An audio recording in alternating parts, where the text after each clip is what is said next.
Hello, so this is transmission number 4, and we are well on our way now to, let's say, tracking a new path, a new level of understanding. So they've communicated to me that it's extremely important that you start to understand how fear is being used to shut down your life. Fear is one of the most powerful forces in human existence. I myself came from Ireland, Dublin. I grew up in a war-torn city where fear was a daily issue, a daily matter, but it didn't shut down our lives. It allowed us to have a different understanding and appreciation and depth to life. You have allowed fear to shut down your life, and fear is being used by the media, is being used by institutions, is being used by science to weaponize information and use it against you, use it against your own inner knowing, your own inner intuition. And when it does this, it does not protect life, it shuts it down. So I'm encouraging you to start to take a look at those elements of your life where you have allowed yourself and allowed fear to take root, to take seed. I myself suffer from a lot of anxiety, panic attacks.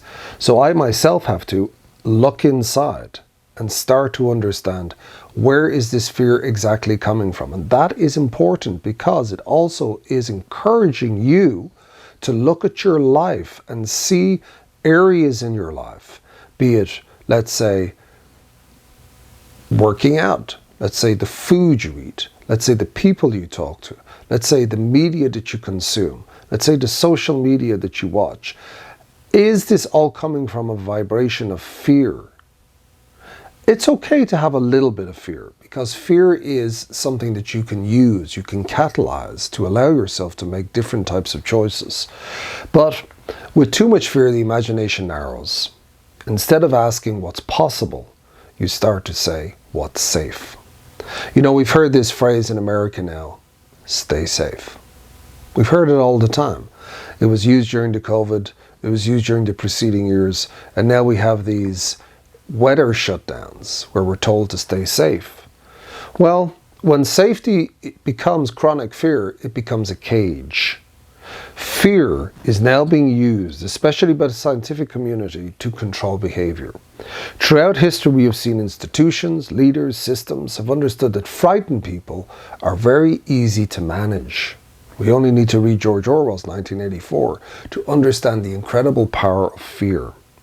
A fearful person does not speak up. A fearful person does not innovate. A fearful citizen does not challenge injustice. A fearful child does not explore their potential. Fear doesn't just silence voices, it shrinks lives. So it's very important for you to start to take some type of a summary or understanding or internal inventory of where you have allowed fear to run and rule your life. Because this fear, which is now being weaponized and used against you, is causing you to make decisions. And those decisions are affecting the quality and the comfort of your life. Biologically, prolonged fear keeps the body in a state of stress. In America, you know, we're so worried about making money, making a living, being socially acceptable, that this fear has led us down the paths where our energy is drained.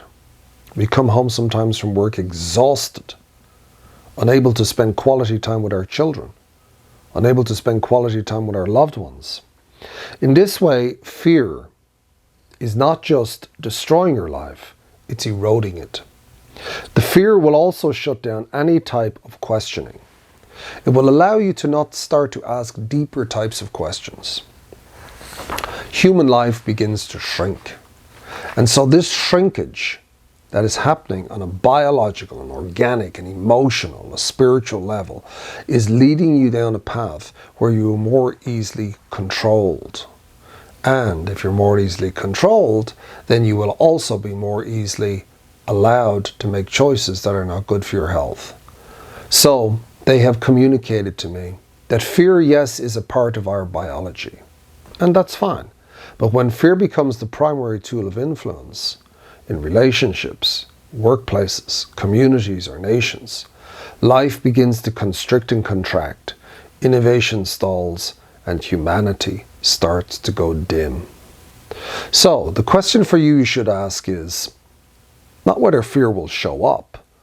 The question is whether you will allow fear to run the system of your life. Because when fear rules, life will shrink. And the only thing that's going to allow this type of shrinkage is a continuous understanding of the nature of fear